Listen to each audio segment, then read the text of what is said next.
Conexión en directo, hablamos de Doñana con Rafael Segovia, diputado de Vox en el Parlamento de Andalucía. Muy buenas tardes. Hola, buenas tardes. Encantado de estar con vosotros e intentar aclarar algunas de las cuestiones importantes, porque casi todo lo que se está diciendo sobre Doñana son mentiras, son tergiversaciones, y yo creo que se está manipulando, pero de una manera interesada, porque después de las aclaraciones que hicimos ayer, la prensa sigue diciendo exactamente lo mismo que decía el día antes. Entonces yo creo que hay mucha gente que no quiere enterarse del tema.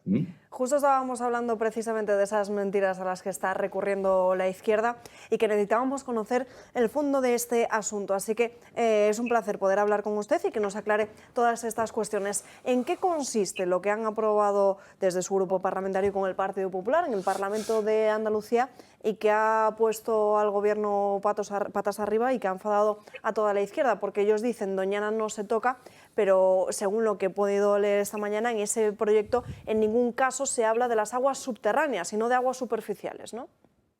Sí, pero sí, además que ojalá se tocara el tema del agua, O sea, que es una lástima que no se toque el tema del agua, pero es que es competencia del gobierno central, porque las obras hidráulicas que tienen que llevar ese agua desde la cuenca del Tinto y el Piedra hacia la Confederación del Guadalquivir, hay dos fundamentalmente. Una es el desdoble del túnel de San Silvestre, cuya obra además se aprobó en diciembre del 18 y está considerada como obra de interés general del Estado. Simplemente si esa obra estuviera hecha, no habría problema ninguno de agua en Doñana. Pero es más, no solo es que no habría problema, y no solo haría compatible la agricultura con el mantenimiento de Doñana en condiciones óptimas y también con el turismo de Matalascañas, es que sería la mayor garantía para el mantenimiento de Doñana. Porque Doñana, nadie habla de esto. Estamos sufriendo un cambio climático, hay una sequía mundial que afecta a toda España. Ayer el Ministerio mismo estaba tomando medidas, pero parece que Doñana es ajeno a ese cambio climático y que aquí toda la culpa es de los agricultores. La sequía afecta a todo el mundo, pero en Huelva, por fortuna, tenemos tanto la cuenca del Guadiana como la cuenca del Tinto y el Piedra, tiene excedente de agua. Y ya digo, esa obra, el doble del túnel de San Silvestre, por sí misma ya podría llevar agua suficiente como para regar toda la Corona Norte y regar también Doñana si hiciera falta. Pero es que además en Huelva está construida al 30% la presa de Alcolea. La presa de Alcolea, también de la cuenca del Tinto y el Piedra, su finalización podría poner en regadío 24.000 hectáreas de secano. Y ya decimos que la Corona Norte son 9.300 y la mayoría no tiene problemas para riego. O sea, el problema lo está creando el gobierno, no haciendo las obras hidráulicas necesarias para la zona, y que ya digo que no solamente no es que supongan un problema, es que sería la mayor garantía para el mantenimiento de Doñana. Entonces, ¿en qué consiste exactamente lo que han aprobado ustedes? Que los agricultores puedan usar esas aguas superficiales y coger esas aguas, por ejemplo, del trasvase, ¿no? Sí, pero se lo voy a explicar porque además creo que hay que ponerlo en contexto. Estamos hablando de una zona de Huelva que está entre en Huelva hay tres conquillos de África, como le digo, la del Guadiana al oeste, en el centro justo desemboca está la ría de Huelva, donde desembocan el Tinto y el Odiel, y en la zona lindando con Cádiz está el Guadiana, está el Guadalquivir. Entonces, estamos hablando de la zona entre la desembocadura de la ría de Huelva y la desembocadura del Guadalquivir. Son 60 kilómetros de playa, de unas playas absolutamente espectaculares. Y desde Mazagón, que está tocando con la ría de Huelva, hasta la desembocadura del Guadalquivir, solo hay una localidad turística, que es Matalascañas. Solo una, que en 60 kilómetros de playa, en el otro lado mismo de la provincia, pues tenemos Punta Umbría, El Portil, El Rompido, Isla Antilla, Isla Cristina, Isla Canela. Bueno, quiero decir, en Málaga, por ejemplo, en 60 kilómetros de playa, pues tanto Remolino, Benalmádena, Fongirola, Marbella y San Pedro de Alcántara. Ahí solamente hay una localidad turística, que eso ha sido lógicamente condicionado precisamente por la cantidad de espacio protegido que hay en la zona. Tampoco hay un puerto, no hay puerto mercante, no hay puerto pesquero como hay en la otra zona de Huelva.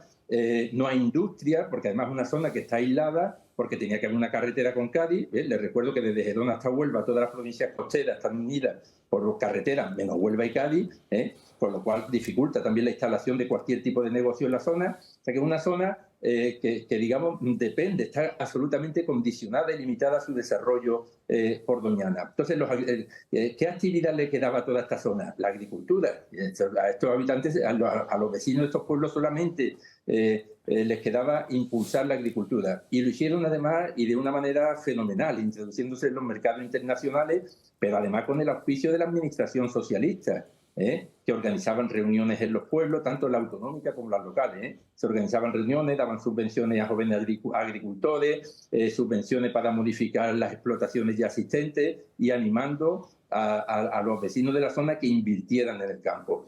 ¿Qué pasó? Que la progresiva extensión de los campos, lógicamente hizo, y además también la ocupación de algunos espacios forestales, hizo que la Junta tuviera que regularlo. Entonces, en el 2004... la Junta saca el POTAR, que es el Plan de Ordenación de los Territorios del ámbito de Doñana. En este 2004, en ese plan, no es un plan que ordene los territorios, sino que establece los criterios para ordenar el territorio. Entonces, la normativa, la Junta la sacó en el 2014, que se llama el Plan Especial de Ordenación de las Zonas de Regadíos ubicadas al norte de la Corona Forestal de Doñana. Ese es el nombre del plan. Y en ese plan, efectivamente, quedan determinados qué territorios son de secano y cuáles son de regadío. Pero lo hacen con la planimetría de 2004, no con la de 2014, que es cuando se aprueba este plan.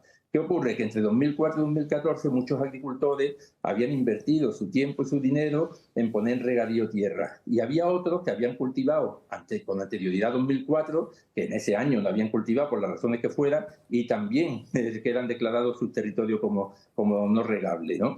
Entonces, lógicamente, estos agricultores de la noche a la mañana ven que sus explotaciones no les sirven absolutamente para nada.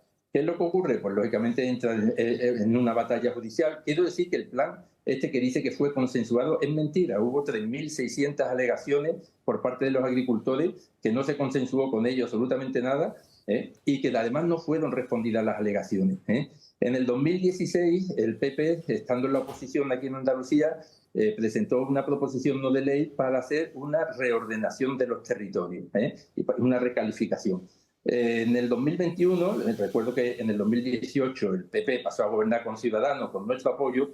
En el 2021, como no había hecho la reforma y ya sí tenía una mayoría para hacerla, los agricultores recurrieron a Vox. Y entonces nosotros, ¿qué hicimos? Pues presentamos una PNL en línea con la que había presentado el PP anteriormente. ¿Con qué intención? Pues lógicamente que el PP se sumara, incluso que el gobierno tomara una iniciativa. El PP presentó una proposición de ley que nosotros apoyamos, pero que decayó con el fin de la legislatura. Al comenzar esta legislatura, pues Vox, yo creo que haciendo una oposición ejemplar y no queriendo protagonismo ninguno, le propusimos al PP que la volviera a presentar. Como no la presentaba, nosotros en el mes de octubre registramos nuestra proposición de ley. Nosotros podíamos haberla presentado en el Parlamento, pero ¿qué hubiera ocurrido? Pues que algún grupo de agricultores nos hubieran apoyado a nosotros, otros hubieran preferido esperar que la presentara el PP, por si la presentaba, y hubiéramos generado división. Y mi grupo tuvo la altura de mira y la generosidad suficiente para no presentarla. Es más, dimos un plazo que fue la primera semana de febrero para presentarla, y aún así, como ya entonces estábamos en conversaciones con el PP y nos dieron su palabra que la iban a sacar, hemos esperado hasta que ellos la sacaran y nos hemos sumado a su proposición de ley, porque nosotros aquí nuestra única intención es solucionar el problema de los agricultores. Aquí no hay electoralismo ninguno. Nosotros ya digo que la teníamos registrada desde el mes de octubre y la legislatura anterior también la habíamos registrado con bastante antelación. El único interés que nos mueve, de verdad, es solucionar el problema de los agricultores de Doñana, que se está cometiendo una injusticia tremenda con ellos, que están recibiendo centenares de sanciones, además muy fuertes, y están viviendo con una inseguridad que no merecen porque son unos trabajadores natos, trabajan todos los días de la semana, de sol a sol.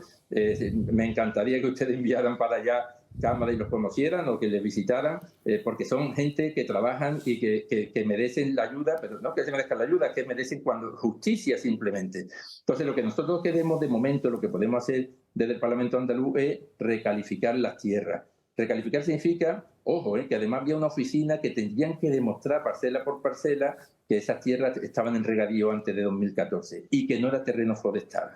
Entonces, el objetivo, ¿cuál es? Tener preparadas las tierras legalmente para que cuando llegue el agua superficial puedan no estar a ese agua. Estas tierras no van a poder estar agua del acuífero, con lo cual es mentira. Están mintiendo todos los que dicen que se está poniendo en riesgo Doñana. Dicen que son científicos, pues no sé de dónde habrán salido esos científicos, o desde luego estoy convencido que no han leído la ley, porque la ley para nada pone en riesgo Doñana porque no toca agua. Y quiero decir que del IBE, ya en la legislatura anterior, cuando él compareció aquí, después de insultarnos, bueno, no a nosotros, pero sí la ley, el procedimiento, y intentar ridiculizar a los que la defendíamos, cuando yo le pregunté, bueno, ¿y usted por qué no, en vez de solicitar que se cierren los pozos, por qué no solicita al gobierno que haga las obras y llegue el agua a la zona? Y dijo, porque esta ley no toca agua. Y si no toca agua, ¿cómo va de seca Doñana? Es que es un sinsentido absoluto lo que estamos viviendo. Lo asombroso es que haya gran parte de la prensa española que lo apoye, porque realmente no se mantiene esta injusticia hacia los agricultores que está ocurriendo y que los grupos de izquierda están apoyando. Entonces estaríamos diciendo que esta ley no vulnera en ningún caso la normativa europea. Seguro que hay alguna pregunta y alguna duda en la mesa. Le pregunta a Josep María Francas. No, yo la duda que me ha quedado es entonces, esta ley que se ha votado o se va a votar solo habla de volver a calificar tierras, no habla de sacar agua de ningún sitio. Exacto, no. Esta ley es simplemente recalificación, o sea, es una ley de ordenación del territorio, para recalificar las tierras, y estas tierras que se recalifiquen quedarían calificadas como suelo agrícola regable con aguas superficiales. Es decir, que ningún derecho sobre las aguas profundas y en verdad ningún derecho tampoco sobre las aguas superficiales. Tienen el derecho a optar, pero al final esa concesión de agua tiene que concederla a las confederaciones hidrográficas. O sea, que es mentira, es un montaje absoluto que no sé cómo se puede mantener. O sea, que nada de tocar aguas profundas. El agua del acuífero de Doñana en ningún caso se va a autorizar a alguien que la toque. Ya, pues Rafael, yo animaría, en tu caso animaría a diputados del PP que tienen más predicamento en muchos medios de comunicación, que también lo expliquen, porque realmente la información que está llegando al ciudadano es absolutamente falsa. Sí. Pero claro, si yo cuando yo ayer salí de Huelva para venir a Sevilla para presentar la ley, pues la verdad es que venía consternado, porque venía escuchando emisoras y bueno, encima somos los malos. O sea, parece que nosotros queremos firmar Doñana, pero nadie quiere más a Doñana que la gente de Huelva. Si hay pocas provincias que estén tan cuidadas como Huelva en este sentido, nosotros somos los primeros interesados. Pero es que además esta ley, que ya digo, sería el primer paso para una segunda de llegada de aguas superficiales, que es la que garantizaría la supervivencia de Doñana, porque al margen de los agricultores y al margen de Matalascaña, que también coge el agua de Doñana, hay una sequía, ¿no?, general. Pues ya digo, pues en Huelva la podemos solucionar llevando el agua de la cuenca Tinto Diel Piedra y también de la cuenca del Guadiana, que afortunadamente tenemos unos buenos pantanos, esa sería la garantía para el sostenimiento de Doñana. Después lo de Europa, claro, Europa pide informe al gobierno español, que de ese Ribeiro le dirá lo que le dé la gana, dirá que esta ley es nefasta para Doñana, que ya lo ha dicho que es lo que piensa. Pues claro, pues Europa toma medidas a partir de la información que le está pasando el gobierno español. Es que tenemos al enemigo metido en casa. O sea, ahí tenemos al lobo cuidando de las ovejas. O sea, y el PSOE es esclavo también. ¿Por qué? Porque es que Podemos es contrario a los trasvases. O sea, es contrario a la agricultura intensiva, pero además contrario a los trasvases, que bueno, como digo, yo soy contrario a los aeropuertos, a las carreteras. ¿Cómo se puede ser contrario a los trasvases? Hay millones de personas en el mundo que beben y comen gracias a los trasvases. Entonces, claro, el PSOE no quiere tomar medidas con respecto a los trasvases. En realidad, como tiene que cumplir la ley, pues está aquí diciendo que sí, que va a empezar la obra del túnel de San Silvestre, que ya lleva 5 años, que ya podía haberla empezado. Pero sabemos que Podemos está en contra, con lo cual el PSOE es un poco esclavo también de Podemos en este sentido, ¿no? Pero porque es inexplicable la posición sobre todo de los diputados del PSOE en Huelva, que ellos conocen el problema y conocen a la gente de allí y la situación que están viviendo. O sea, realmente... Parece más que nada una polémica a las puertas de las elecciones sacada a propósito, desde luego. Rafael Segovia, ha quedado clarísimo, no tenemos tiempo para más. Muchísimas gracias por aclararnos todas las dudas, un placer. Muchísimas gracias a vosotros por permitirme aclararlas. Muchas gracias. Adiós.